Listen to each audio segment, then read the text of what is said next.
Ensenada Cruise Port is compact, safe, and convenient.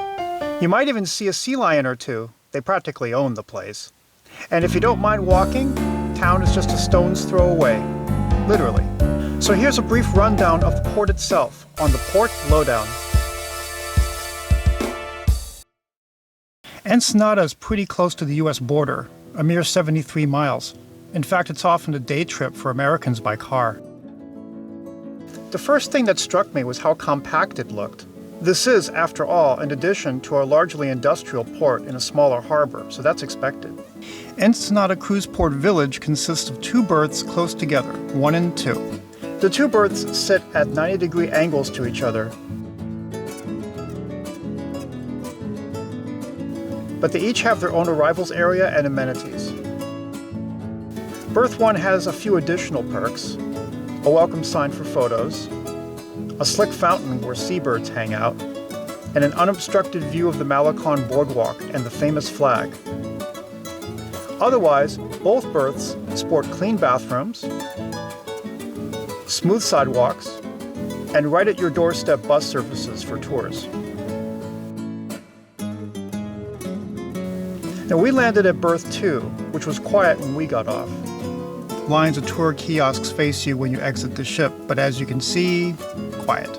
The main building clearly was intended for stores, but was locked down when we got there. This one looks like some sundries were for sale, and I imagine this place to be much more lively when everything is back in full operation. They have a mascot in the sea lion, and that's no joke. You may actually see a few wander to the dock.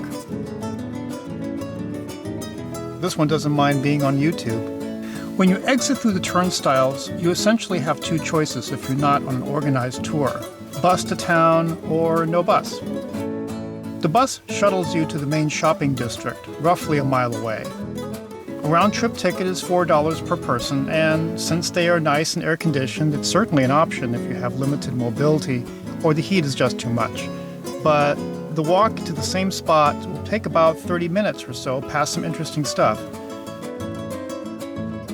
Add to that, if you're in a group, it may well be cheaper to get a cab, which charges per ride, not per person.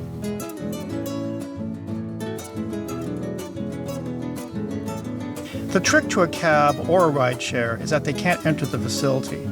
You'll have to walk about 100 yards out to arrange a cab or rideshare at a nearby meeting point.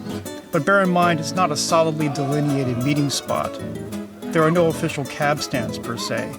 Instead, if need be, we recommend Uber in front of this building, the Caracol Science Museum, which is the closest point to the port entrance. There's also a recommended spot here, just past the boardwalk.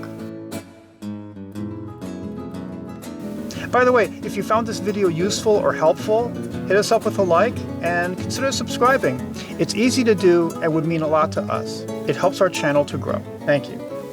The sidewalk eventually leads to a single entry point just beyond the Malecon boardwalk. This keeps the area pretty safe and quiet. Yet it's very close to everything. You're never far from wandering into town. All in all, the port is simple, clean, and efficient.